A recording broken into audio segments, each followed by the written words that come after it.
legitimately, what the what the just happened? I'm sorry. Episode 8 was absolutely bonkers. This is a prime example of how I like this writer and their ability to just flip the script on its head. Let's just tip over the table, and everything that you're really kind of connected to and really kind of focused on, that's not important. Like they've done this already with Gnosia. Like, I've lost all like care to really kind of focus on Gnosia overall, because it really does feel like they're just an existence that is trying to survive.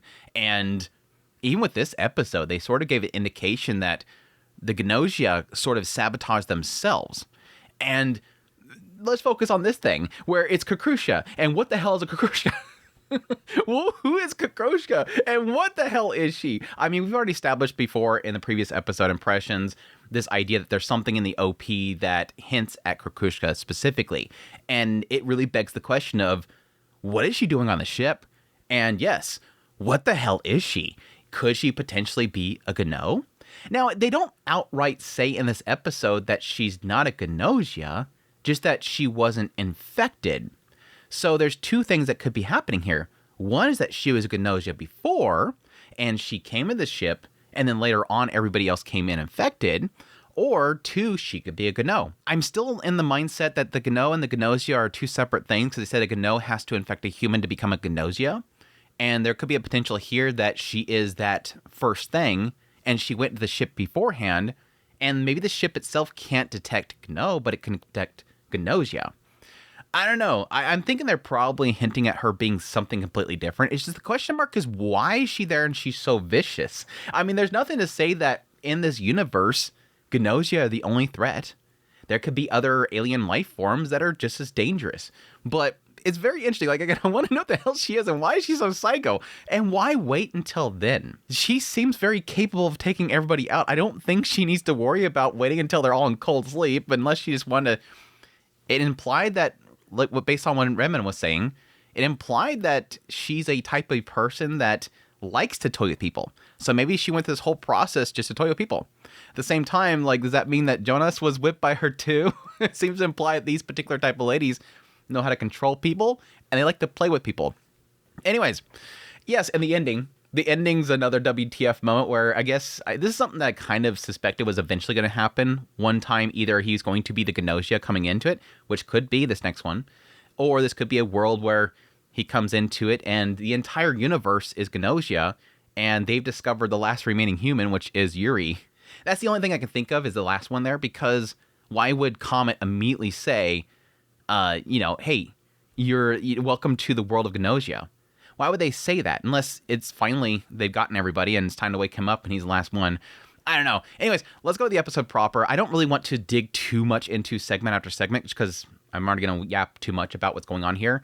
But yes, they open up the episode with 15 people and 4 Gnosia. Now, what they establish in this little opening is pretty much everything that's happened and what's going to kind of drive into what is everybody's positions. It really felt like they kind of rushed this whole segment because of everything later on that's more important. But yes, they introduced the concept of the guard duty, which establishes 2 individuals that are, again, I don't think they specifically say human. They just say the likelihood of them being infected as Gnosia is very low. That they were already on the ship. They were on the ship to begin with before that whole thing happened. And so, yes, Kushka and Remnan are established as being pretty much certified as being human in everybody's eyes. And thus, I do like the fact that they do kind of push upon them, hey, what's your opinion about the situation that we have right now? Who should we follow? Who should we freeze? And it blows up in his face. Remnan wasn't really involved with anything. It seems like he's shying away from Kushka. We find out later on why that is. But yeah, Kushka's over here and she's like, sure, you're the one. Immediately points at Shaming, who brought up even, checking with them. You're the one that's most suspected. Interesting here, though. This is where we start a little interesting theory that I had, or not a theory, but an interesting element that stood out to me in the episode, and that is that Atome is speaking for Kushka. Now, Jonas isn't present to sort of be the thing that she's clinging to, so it seems like she's clinging to Remnan specifically. But right here, Atome is speaking for Kushka. It kind of gets into later on that she's reading her body language and gestures to read what Kushka's saying, and thus she's speaking for her. And it's odd to find out later on, as we see after everybody gets frozen, what is Atome? Atome is a Gnosia. It's very odd here. Now, this makes sense right here if she's a Gnosia, that she's going to go along with this because we find out that Shaming was not Gnosia. But it's interesting that she's playing into what Kushka wants. And that could be an element of acknowledging, okay, that'll work for us because that's human. All right, cool. Yeah. She's saying that one's the Gnosia. I would just have figured that she would be a lot more clear about it. She's just saying a gut reaction. Maybe the Gnosia would understand that, yeah, Kushka is saying that for sure, that's definitely it, and I have some feeling that's positive, would be a little bit too sus. So they just kept with that. But yes, Shami, like, that just completely backfires on him, and he immediately kowtows. He completely bows. Please lock me up. And oddly enough, they decided not to do it. And I like the fact that, yes, SQ is like, this is the first time I've ever seen this. It's making me want to step on him. I'm like, SQ, please, girl. They're way too thirsty with SQ's characters. But yes, they decide to actually spare him. And this is interesting because, of course, this is unfortunate for Setsu because Setsu's like, hey, that's not right. You're going to ruin order. Makes sense. Setsu's typically the type of person that wants order and structure to everything. But we do finally get into something here that I was curious when it would establish this. And I guess it is sort of fitting for this episode based on the horrific crap that happens later on. Is Yuri being kind of nudged that, hey, dude, you're not treating these loops as if these are people. And I kind of have felt that for a while now of how loose Yuri is based on his decisions. It doesn't seem like he really acknowledges them as people with a future.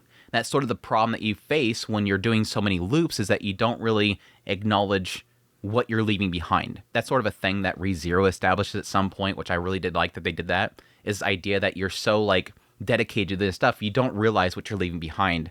These people, this is their loop, and it's their only loop. We can loop all the time. That's what Setsu's saying. We can loop all the time, but they can't. And that's disrespectful to them to kind of assume, well, the next loop. So yeah, I like that they're kind of finally addressing this a little bit, even though it doesn't seem like they want to get too deep into it. Don't want to get too deep into the weeds with this whole thing. But anyways, we cut over to Yuri being confronted by Remnen, and this is where we get Remnen kind of mention the fact that for some reason it seems like Kushka is making him uncomfortable. That something about her, the look in her eyes, the way that she looks at me, it makes my hand shake. Again, we find out later on that's because he has this trauma with somebody else, and it seems like whatever vibes she's giving off, whatever looks and the smile and stuff that she's given, it's just like this person that manipulated and tortured the hell out of him. And then, yes, Kushka shows up with Otome. Again, establishing here that Otome can read what Kushka is actually saying based on the gestures. They go out to the little VR thing. She makes a little crown for Remnen. And it seems like he has some massive PTSD right here, a little relapse of his trauma. And assuming that Kushka made a crown of thorns, this is probably something that this lady did to him. She probably put a crown of thorn on him in order to torture him at some point, and so he's just freaking out and like, dude, just breathe, just breathe, calm down, breathe. But yeah, then we have Yuri get confronted by Yuriko, and she questions, what do you think she is? Do you actually think that she's human? She's deceiving you. She says, if you let her beauty beguile you, you'll lose sight of the truth. And again, this is sort of interesting for me because I immediately think back to the situation between Jonas and Kushka, that it felt like almost back there, the same situation. It did seem like Jonas, the way that he was talking about a beauty that had beguiled him. He was obsessed with Kushka. He was constantly looking at her, says that she's the most beautiful thing, claiming that, yes, because she doesn't speak, that's the perfect thing there. A woman that doesn't speak is the perfect thing. And yeah, even later on, when they did the whole freezing process and he goes over to Kushka and he's talking about burning her into his eyes, it felt off. It felt a little creepy, honestly. Let me be perfectly honest. It felt creepy. And then you have that whole moment where Kushka looks over at Yuri as Jonas is coming in there close to her. It felt off. It felt like there was something about this. And again, that could explain, again, to the OP, why they have that scene in there. Why that's the case. Why is she there? What is going on here? What is going on here? It makes me think that Jonas, through all of his travels across the universe, at some point he came across some being that enchanted him and he decided to bring it with him. And it could be why Jonas left the military, whatever. Like, he's supposed to be ex-military and the government doesn't like him anymore, whatever. It could be that he found this being and decided to keep it. And maybe they might know about that. Question mark. I do kind of wonder if Stella is involved with that whole process as well, because I believe that she was not present in this loop, question mark, or maybe she potentially was taken out early. She was there for the first vote, and then she got taken out by the warp. Yeah. I wonder if Stella is sent by the government to keep an eye out for Kushka. I don't know. I'd have to go, no, because I think back when we first met Jonas and Kushka, Stella was there too, and she decided to freeze herself. I wonder about that. I'm wondering about this now. I want to know what this 3 individual dynamic is. My theories are going crazy right now. I think that there's something here. But then the question mark there would be, why would Stella allow herself to be frozen back there? Unless she didn't know what Kushka was, and that was the thing that she was supposed to be looking out for. I don't know. Anyways, Yuriko dies, and they have a little moment where they're trying to figure out who they're going to freeze next. I think it kind of comes to the agreement they're going to go ahead and freeze Chippie because Chippie was one of the other engineers, and they've already figured out this person was human, apparently, thus his choice there was wrong, so they're going to decide to freeze him, yada, yada, yada. And that's when, yes, Kushka speaks up, or at least Otome speaks up for Kushka in saying that she has an idea, and that is to freeze everybody. Now, again, here's the oddity here, because there's 3 individuals in that room that are Gnosia. One of them actually disagrees with this whole thing, and that's Chippie. But he very quickly gets kind of, pushed off because of the fact that he was already going to get frozen. So I feel like him as a Gnosia didn't really have much room to kind of move with here without looking very suspicious. Gina didn't really speak up at all, which is kind of an oddity here. But the biggest question mark really about this whole situation is that Otome is speaking for Kushka. Otome is a Gnosia, and they know that Remnen and Kushka are not Gnosia. So why is Otome agreeing to this? Basically making them all lose. Which again goes back to that original whole thing way back here that we've pretty much established at this point. These Gnosia aren't really all about kill everybody. It's just really about adapting and surviving. And I guess that they had some semblance here that Kushka was right in this choice. Did they just like Kushka so much, like their funny stories so much, that they grew an attachment to Kushka and thus decided to trust Kushka? I mean, there could have been a discussion between the two of them. She could have admitted to Kushka, and Kushka said, I'll help you out. Again, this is supposedly somebody that could potentially be a manipulator, somebody that is able to beguile people and control them. Kushka could have controlled Otome, even though she was a Gnosia, just to make her agree to this, potentially to free them later, or on the understanding of that. It's interesting. I'm so many theories just flooding in. I can't stop it. It's super interesting. Again, I love the ability for this writer to sort of flip the script and present something that makes you really question what the hell did they do that for. But yeah, I love this little kind of fake out. They go get frozen. Setsu says, I'll see you next loop. They go in there to get frozen. The Edie starts playing, and I'm like, wait, no, it's not over yet. There's gonna be an aftercast or something like that. No, immediately, just everything glitches out. Yuri gets woken up. Remnant's like, dude, gotta get out of here. You're just gonna crazy, gonna kill you. As Q's dead over there. Kushka shows up, knocks out Ratio, starts chasing him around. It quickly turned in from like a whodunit type of show into a crazy horror flick. And again, I do like that we pre-established with Setsu, even if it was kind of loosely done, Yuri realizing that he's not respecting lives anymore. And now he's suddenly realizing that and going, crap. Yeah, it's horrific to see that all these people are dying because this is their last chance. This is their only chance. They don't get the loop like we do. And so, yeah, he starts running around freaking out. Poor Gina gets ejected. Freaking Xiaoming's already out there already. Everybody's dying. And then, yes, he runs into Remnen and they get into the escape pod before Remnen explains his little trauma and how much Kushka reminds him of that trauma. That there was some lady that owned him and treated him horribly, had that same smile and look on her eyes that just like Kushka has. He's been trying to escape her for a long time. Now, interesting, because Yuri says the question that I think a lot of us have, wait, are you saying that Kushka is this person? Because the question mark here is what is Kushka? We know that she's not a Gnosia, but what is she? Or what did she turn into, potentially? And he's just basically saying, it's not her, but it's the same smile and eyes. And that's when everything kind of gets cut off. She freaking busts through the door. It's all crazy. And then everything resets. It was sort of hinting at really the idea of like this being, this ghost, this vengeful spirit that is haunting Remnen. And that evil spirit has possessed somebody else to continue to haunt him. That's what it kind of feels like it's indicating. I'm sort of two minds here.